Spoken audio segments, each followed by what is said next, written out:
Your body is reading the energy of a room long before your mind interprets the moment. The question is, are you listening? Welcome back to another episode of Beyond Energetics. My name's Sarah, and I am so grateful that you're here today. Today, we're going to be diving into energetics for everyday life, reading the room and reading yourself, and what that means. So let's grab a tea, snuggle in, get cozy, listen as you drive or go along your walk today, and we're going to dive right in. So, what do people actually mean by energy? In science, energy has a very specific meaning. Energy is the capacity to do work by definition, and this includes things like electrical energy, heat or thermal energy, chemical energy, movement, and potential, which is stored. So, nothing about emotions or vibes is part of the scientific definition, which I want to be very clear because we're not talking about that type of energy today. We're not talking about scientifically defined energy. Today, we're going to be talking about energy as in subtle cues, the energetics which we perceive by patterning and exposure to someone's micro expressions, social context, tone of voice, facial expressions, breathing patterns, posture, body language. So, when it comes to energy, our brain is constantly scanning for these types of cues, these energetic cues, without you even noticing. It's a survival skill, and it's a real process called neuroception. Neuroception is your nervous system's automatic senses whether someone feels safe, stressed, angry, open, and distant is all a part of neuroception. So when we speak on reading energy, scientifically, we're actually reading a nervous system signal from other people. When we look at energy and the spiritual meaning of energy reading, which is something that if you're here, I'm sure you have heard a lot through energetic practitioners like myself, we're speaking in a metaphysical sense. So energy means something different. People might use the term energy to refer to someone's vibe. I hate that word, but someone's vibe, their aura, their emotional field, their chakra flow, the energetic blockages, or intuitive feelings. Practices within this capacity of energy might include Reiki, hands on healing, aura readings, tarot, intuitive body scans, crystal readings, bioenergetics. But these ideas and these ways of healing, even though they are ancient practices, really aren't supported by mainstream science. Now, HeartMath Institute has done a lot of work to explain and explore these metaphysical spaces, but they can still feel meaningful or grounding to people because they may help them. They might help them tune into emotions, reflect, slow down, connect with intuition, and feel seen or supported. These ideas, even though they aren't mainstream, these practices are very real. They have a huge impact on your nervous system, on your capacity to feel safe, on your ability to allow yourself to come out of fight or flight, fawn or freeze, and really settle in to the state of homeostasis, the state of being able to just let your guard down and breathe deeply. A lot of the times we are overstimulated by everything that's going on, not only in the world around us, but in our own mind and body. So these practices of metaphysics, these practices of the woo woo, spiritual energy that gets labeled woo woo, is actually very valid and very real. And it only takes one session, I truly believe, with a very practiced practitioner to believe that there's something that happens within the body when you receive an energetic attunement or even sitting in meditation, right? Taking that deep breath that really allows us to understand that there's more to science and to energy than the scientific definition. So, when I'm speaking on energy, we might feel as though these two worlds actually do feel quite similar, even though they're defined quite differently through scientific and spiritual explanations. Yes, they're different, but both are often describing the same human experience, which is sensing feelings, sensing moods, intentions, and emotional states. The difference is just the language, right? One uses nervous system psychology, one uses intuition and symbolism. And this is where I'm talking about, the spiritual meaning of energy and the metaphysical meaning of energy. The scientific meaning of energy is something very different. It's that measurable baseline. So in this, for point of reference, I'm talking about metaphysical and spiritual definitions here. So one is nervous system psychology and the other one is intuition and symbolism. And when we look at the scientific place in which energy is, we're going to be talking about things like neuroception. I have a podcast episode where I went into neuroception and CPTSD and how that relates to our energy and our energetic body. We are talking about reading body language, right? We can gauge someone's body language, emotional attunement, mirror neurons. We're talking about stress signals and hormones, emotional resonance. When we're talking about spiritual intuition and that woo woo quote, woo woo energy that some people speak on, myself included, I'm talking about intuition, energetic sensitivity, reading someone's aura, empathetic or intuitive downloads, right? That direct communication from source, energy exchange between two people. We're talking about matching frequencies. Both of these, both scientifics, that metaphysic, scientific, pathway and the spiritual woo-woo pathway, both describe human connection. They're just different frameworks. So in order for us to really understand how to read the room, we have to know our baseline. So before we enter a space, I encourage you to try this. So we're going into a space, whether it is the grocery store, whether it is a meeting at work, whether it is a school, whether it is just hanging out with friends. I want you to take 10 seconds. Ask yourself, one, how does my body feel right now? Even just right now as you're listening, how does my body actually feel? And be truthful with yourself. What's my breathing like? What is my breathing doing? Is my breath high up in my chest? Is it expanded into the belly? Or is it moving into the back body and externally pressing out to the sides like an accordion, opening up nice and deep and really allowing that capacity to expand? Do I feel neutral? Do I feel excited? Do I feel tired or calm? How am I feeling? And is there any tension in my body? Am I noticing that my pelvis is tensing? Maybe my jaw is really tight, or my stomach is turning, or my chest feels a little bit like there's some tension there. By doing this, by having that 10-second assessment of how you're actually feeling before you enter a place, it really gives your nervous system a starting point. It gives you that awareness of where you're beginning. And the magic here is if you know what you feel like before you enter into these spaces, anything different after you enter the room is information for you to decode what is actually happening in this space and what is yours and what is theirs. So yours or theirs energy, we're just going to simply notice what changes when you walk in. Right after you step into the room, you have yourself grounded, you've done your assessment, and now you're going to step into the room and ask, did my breathing just change?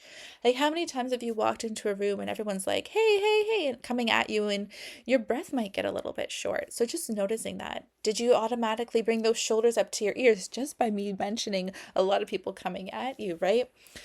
When you walk into a space, wherever that space is, and you tense or relax, that's an indicator of what is going on within that space and how you're responding to who's in the room.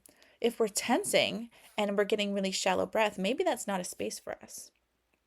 However, if our breath slows, we become relaxed, maybe we have our mood shift suddenly into the state of joy, Or maybe we feel like we can just allow our emotions to flood out of us, and maybe we start crying because we're actually in that state where we feel safe.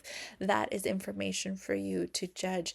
Am I in a space that is really comforting and aligned with who I am? Is this a space for me, or is this a space or a table that I'm really maybe not welcome at, or I don't want to sit at anymore?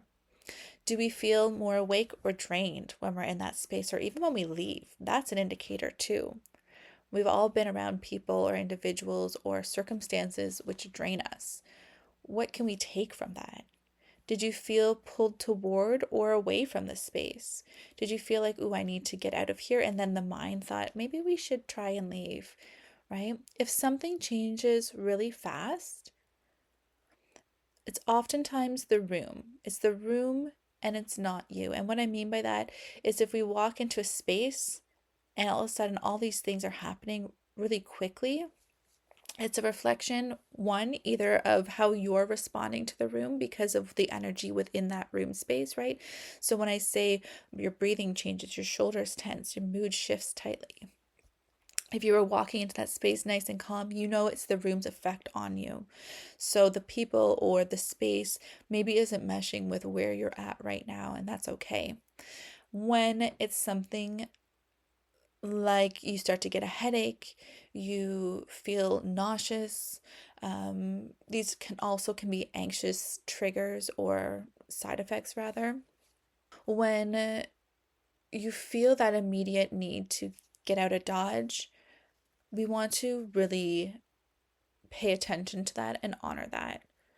If you live with anxiety, like I live with anxiety and I've gone to places where I'm like, get me out. But after the first few minutes, I'm like, okay, I can settle in. I can actually relax. I can move through these initial states and really allow myself to just be present and be at ease. That's when I know it's me and that's my anxiety speaking. And it shifts, the energy shifts, right? That's my energy. But when it continues to compile and pour on, and I can't shift at that, even when I'm very conscious of how I'm feeling and responding or reacting to the space. I'm doing my breath work, I'm doing some visualizations, I'm scanning to see, is there really anything here that I should be aware of? And I'm still feeling like this isn't a good space for me, that's when I know it's actually the energy of the space, of the people within it, or the circumstances within that space, and I need to leave. So, this is a really good example of neuroceptions, your body's automatic safety scanner reacting. And we always want to pay attention to those things, right? Our body will read the space and the room and the circumstance before our logical mind can.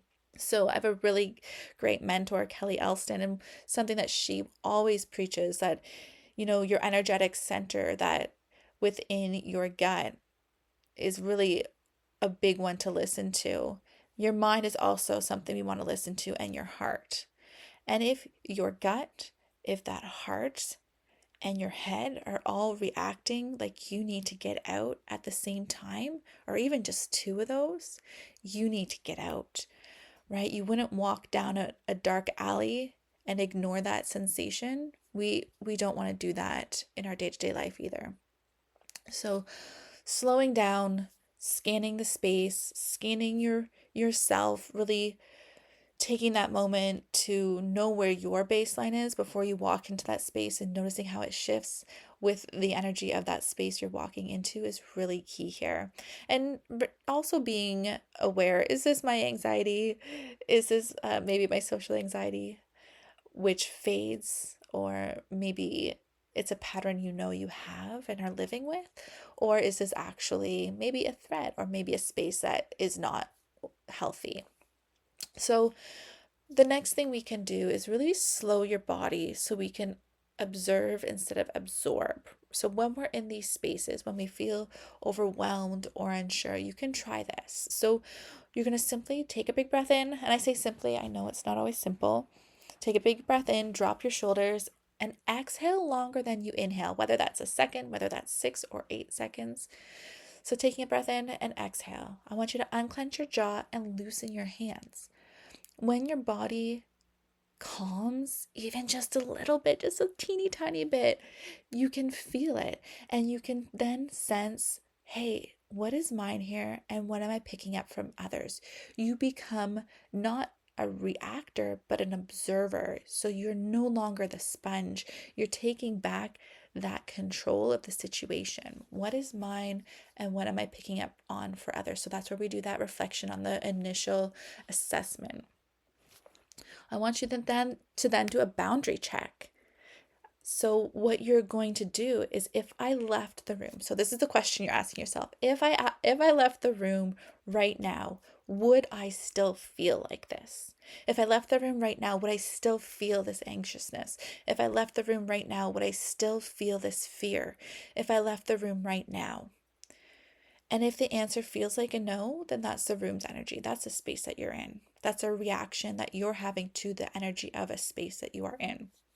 If it feels like yes, I would still be having this reaction, and that's probably your own stuff, right?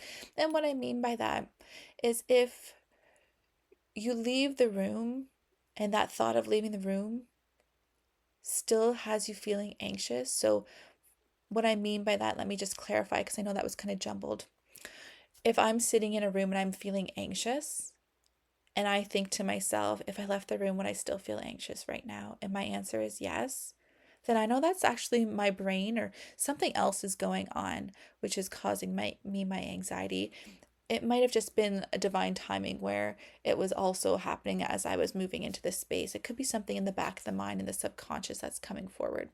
So just owning your own stuff is really important, and deciphering, if you left the room, would you still be feeling like this? That's going to give you your opportunity to gauge what your next steps are. Now, we also want to look for patterns. Some rooms constantly bring out tension, ease, excitement, pressure, quiet, chaos, all those things. So if you experience chases, if you experience changes based on environments, then you're going to be sensing the room's energy. And if you feel the same no matter where you are when you're in these pattern states, that's your internal energy. So if you are constantly feeling tension or anxiousness in big group environments like a school, like a concert, a grocery store, then that's probably your own internal energy, right? That's something else. But if you are moving into a space and you're all of a sudden getting this hit like something's not right here, that is the energy of a space. And it could also be good, right? Think about it when you walk into a happy environment and you feel the excitement of the room. That's also your body responding to the energy of a room, quote unquote, a high vibe, right? So just knowing that not feeling energy is not always bad, and sometimes it's really good. So, there is a little bit of science behind this. There's actually a lot of science behind this, and slowly we're catching up. Like I mentioned before, the Heart Math Institute is a great one to look into. Dr. Joe Dispenza has a lot of tangible research on energy and the human energy systems. It's definitely worth looking into for him. Now, your body is constantly going to be reading others' nervous systems through body language, through tone, facial expression, even like their pacing, their cadence of tone, of how fast they're walking, moving, changing subjects, the emotional atmosphere as well. Your mirror neurons are automatically reflecting on what's going on around you. So, knowing that, you can allow yourself some ease and some peace and some grace by saying something like, my body is reacting to them, not me. If someone is giving off a facial expression of annoyance as you're speaking, that is their reaction to you. That is not your reaction to you. Now, if they give you a look that reminds you of maybe your mom when you were a little girl, or says something in a tone that reminds you of a past situation, that could be you. If that starts to activate something in you, that's you. They are not aware of that past connection to their tone of voice or their facial expression. So just being able to decipher that is really important. Now, we're always going to have to decipher, is this mine? Is this yours? And again, drawing on these little tangible tools, like, what was I feeling before this moment? If the answer doesn't match what you're feeling now, that's the room in a general sense, right? When I say that, I mean like walking into a room. Now, yours or theirs emotions is where we take it another step. How to tell if someone's emotion is yours or theirs is to, number one, again, checking the origin of the emotion. Did this feeling come out of nowhere? When I walked into the room and I felt this huge wave of grief, that's maybe the grief of the room. We walk into a funeral, although it's morbid to speak about, think about how your energy can shift from, feeling however you were. Maybe you're feeling very good and very stable, very neutral, and you walk into the space and you're overwhelmed with the sensation of grief and tears, and you've all of a sudden find yourself with that lump in your throat. That could be the energy of the room. Did something specific trigger this inside of me? If we can use the funeral, that wasn't the best example, but if we look at that, right? If we're going into a funeral and you're feeling quite anxious and quite sad and you're overwhelmed, as soon as you stepped in, you can honor that maybe is yours. And both can be true. You can have the sensation of the energy of the room of grief wash over you as you're also experiencing your own. Your own emotions usually have a story or a reason behind them, even if it's really small. But emotions from others often feel very sudden, like a gust of wind that hits you. So yours is like a slow build, and others is like a wall just slamming into you. So knowing that both can be true is really important here, and I'm reminding you to have that grace, right? Just because you're feeling something uncomfortable doesn't mean to leave the room. It's to notice it, become aware of it, sit in it, and let it move through you. We don't want to stay there. So, part of noticing it is noticing where the emotion is living within your body.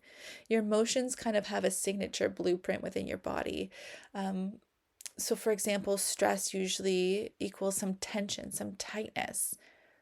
Stress can be a headache, tension in the shoulders or the neck. Sadness could be within the throat, a lump in the throat, or crying through the eyes, right? Maybe it's a pain in the heart, that heaviness. Frustration could be in the jaw, that tension. Think of when you're frustrated and you clench your teeth, right? Anxiety can be in the stomach, feeling nauseous. Think of it before a race. Maybe you have to run to the washroom, or you feel like you could vomit before you say a speech. That's anxiety, and that's going to live within your stomach. Okay, so if you feel something in a place that's maybe unusual for you, that might be emotional energy from someone else. So, again, having your baseline, checking in with yourself frequently is really important to understanding and decoding what's mine and what's theirs. Now, knowing too that your nervous system mirrors other people is really important. So, your brain has mirror neurons, which means that when someone is sad, your brain can reflect that as well. And when someone is stressed, your body can tense. And when a room is upbeat, you can feel lighter. Think about going to a dance party and just having fun. And maybe you had a really crummy day, but you got there, you stepped into that space, the music's going, people are laughing and smiling and having a good time. That energy is upbeat, and that can in tune make you feel lighter as well. So sometimes you're just mirroring, you're not actually feeling your own emotion, but that's okay. It can be a good thing sometimes. A good question to ask yourself again, is this mine? Or is this reflecting on the room or someone nearby? And sometimes we can just go with the flow and enjoy the wave of bliss and enjoy that moment. We don't always have to be intellectual and in our minds. We can enjoy the ride. So, one thing I want to say about emotions, when they are feeling like pressure, right? Our own emotions can feel very familiar, they can feel very personal. You have a sense of how you generally feel when you're sad or when you're happy, they're usually connected to your thoughts. Your emotions are connected to your thoughts and part of who you are. But emotions from others can feel a little bit foggy or heavy or even like a buzzy. They can feel unclear or not connected to your own story. So sometimes you can be like, why do I feel this way? Where did that come from? That's generally a sign that they actually came from someone else and they're not yours to hold. So sometimes saying back to sender or I let go is a good way to signal the mind to shift gears and step back into self rather than taking on that of everyone else. So if you're somewhere and this is happening and you're finding yourself taking on others' emotions, you can take a quick 5-second break or 10-second or a few minutes, whatever you need. Step into the hallway, a bathroom. I like to step into the washroom and run the cold water and put my wrists and hands under the cold water. I like to take a nice big slow breath. So I like to ground into my feet, maybe even wiggle my toes and bring that inhale breath up from the toes all the way up the front body to the nose and envision it come up and over my head, and then exhale, sweeping everything away as it exhales down my back body from head to heels. And I like to do that a few times to just recenter. And then again, just noticing how you feel and moving forward. Listening to your mental dialogue is also important. As much as we don't like to do that, we need to be honest with ourselves. I don't like it when I feel upset because I'm worried about. Emotions you pick up from others have no words. Generally, it's just a sensation. So if you are able to have some dialogue as to why you're feeling a certain way, it's really gonna be able to help you decode, oh, I have a dialogue, this is generally mine. Or, oh, I don't know why I actually feel like this. There's no story here, so it might not be yours. And then when it comes to emotions, right? There's generally two categories: sensed emotions, other people's, right? Sudden, diffuse, not personal, feel like atmosphere. Remember that party scene? Or it could be internal, connected to your needs or fears, parts of your patterning. Really important there. They're familiar, they're stronger, clearer, and they're more yours, right? They're familiar to you.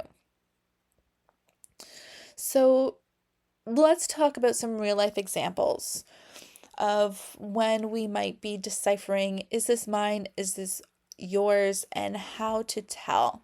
So think about when you're hanging out with a friend who's being really quiet. Ooh, automatically tension in the chest for me.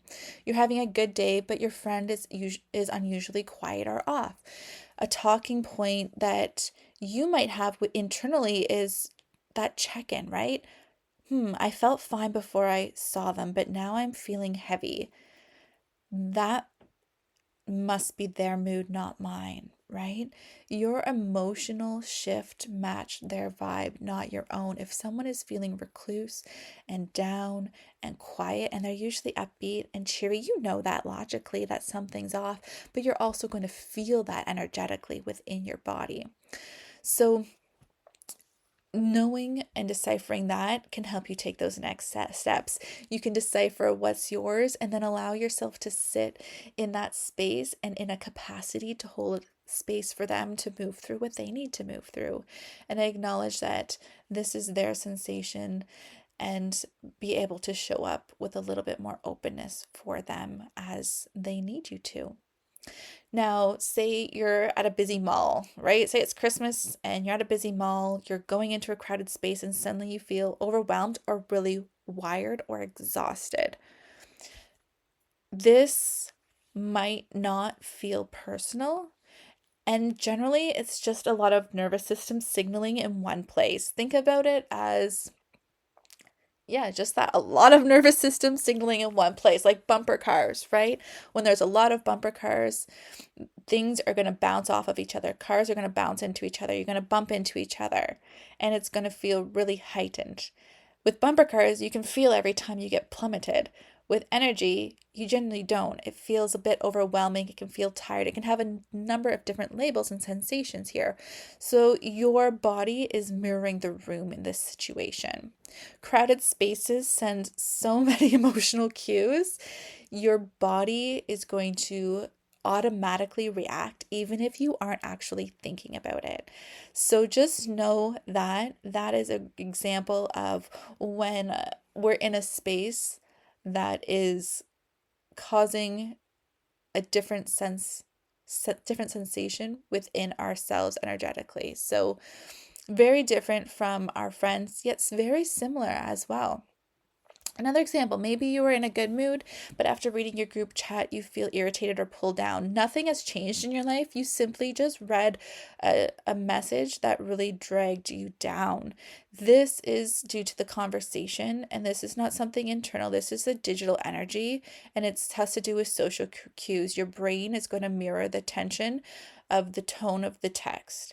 So knowing that and being able to shift out of it, you can do that somatically, taking some jumps, getting some fresh air, shaking it out, changing the energy of your space, putting on a great song and dancing around the room too, and saying, you know what, I see this, I hear it. I'm gonna step away for a moment and recalibrate my energy before I re-engage in this conversation. Energy within the home is something we can't get away from. We all live in homes, we've grown up in families, and sometimes you walk into the living room and instantly feel tension, even though no one's saying anything. It could be residual from a fight that just happened. Maybe two siblings were going at it, maybe your parents were having a disagreement. When there's tension here that you weren't feeling before you walked into the room, that's your body reading the energy of the space. It's not creating the emotion itself, it's reading it based on what is lingering in that energetic space. Your nervous system here is picking up on nonverbal signals like posture, silence, or pacing, or just complete dynamics and energetics. So these are some interesting ways in which you can practically apply these concepts and understand them a little bit deeper in your day-to-day life. So the question then becomes like, Sarah, how do I stay centered? How do I stay grounded? How do I navigate these situations?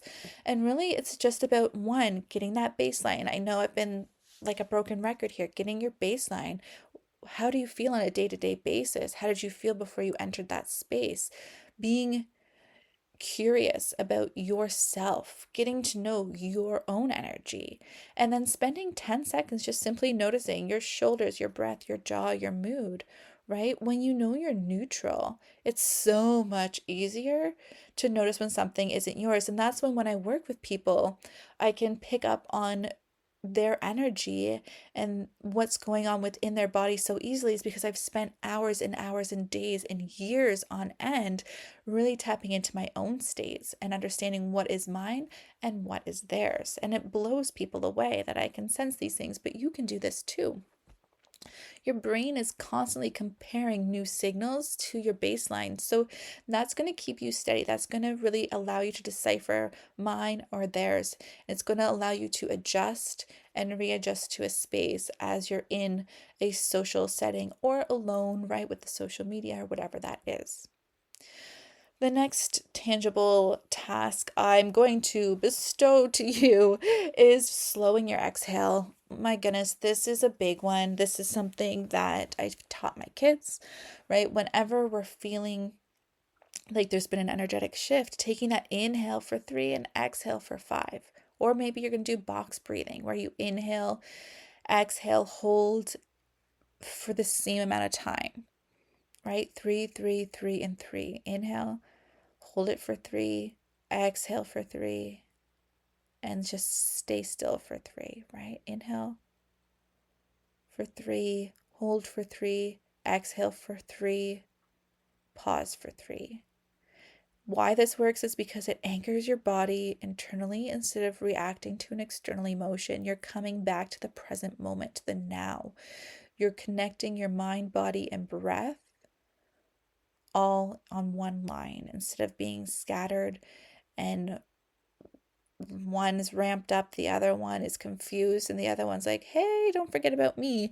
We're bringing them all onto one concise line of emotion and energy so we can feel more at ease. I want you to then create an inner boundary. Number 3, right? The third tool that I like to use is creating an inner boundary, saying in your mind, I can notice this without absorbing it. I'm going to witness this, but I'm not going to take it on. I'm going to allow them to vent, but I'm not going to take it on myself. This is not for me to fix. It feels small and sometimes silly, and sometimes It can even feel a little guilty. But what it does is it switches you into observer mode, not sponge mode, which is going to allow you to show up with a lot more presence for the person that you are sitting with. I've already mentioned this, but another tool that I like to use is feeling into your feet or your seat. This is grounding 101. This is baseline. This is what I teach. Again, my kiddos and anyone who I come in contact with is you don't have to do it anywhere, or you don't have to do it anywhere specific, rather. You can do this while you're standing in line at the grocery store. You can do it in a family setting. You can do it out with friends. You just simply notice how your feet are feeling, or your bottom if you're sitting. Give your feet a little wiggle. See how the chair supports you. It's just simply reorienting your physical state of space to where you're at. So bringing that awareness into your physical space, not the room's space, not the place that you're staying at, or if you're riding the bus, not the bus's emotional space, but your physical space. Okay, so naming what you notice, right? Being honest with yourself. This room is anxious. There's a lot of pressure here today. Ooh, someone's upset. And then still adding, and I'm still me, right? Noticing what is in the space, giving it a name, giving it a voice, but then adding, and I'm still me. And I'm maybe not feeling like that, and that's okay. So just labeling in this case, it's going to separate you from your environment, and it's going to allow that boundary again to go a little bit deeper. So, there's so many different boundaries and tools and movements and centering questions we can do to really allow ourselves a micro break and a recentering or a shift in an awareness to take place so that we can move through and differentiate between what is mine and what is theirs, how we can read the room with more ease. Overall, whether you are, in a state of excitement or noticing these shifts taking place, always know that you can take these micro breaks by simply breathing in that present place that you're in, whether it's a meeting or school or in the car, hearing, I don't know, Daddy Shark like 5 more times, or K-pop Demon Hunters for the 1 zillionth time, right?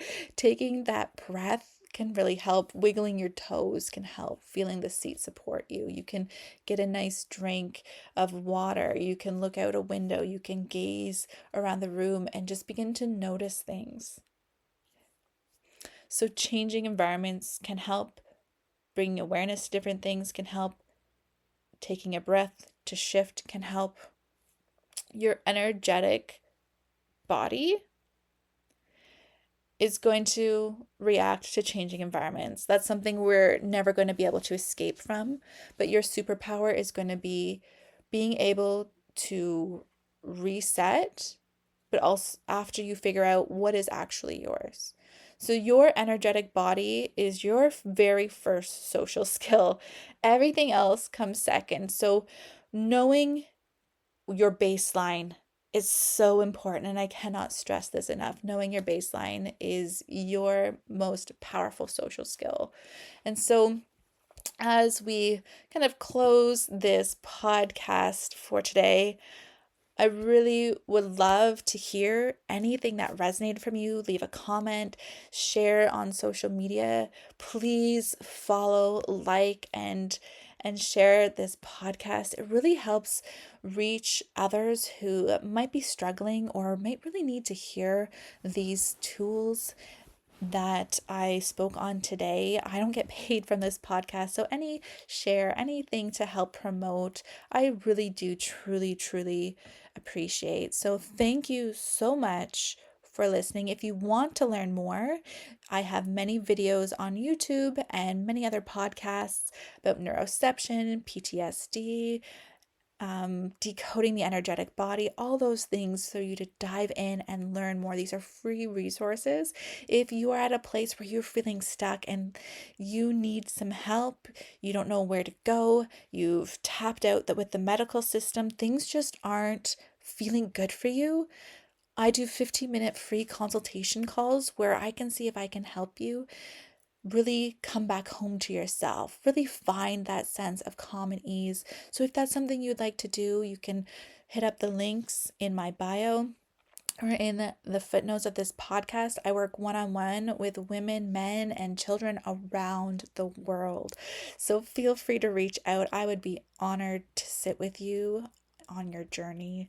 And besides that, I hope you have a beautiful rest of your day and take care. And thank you so much for listening to yet another episode of Beyond Energetics.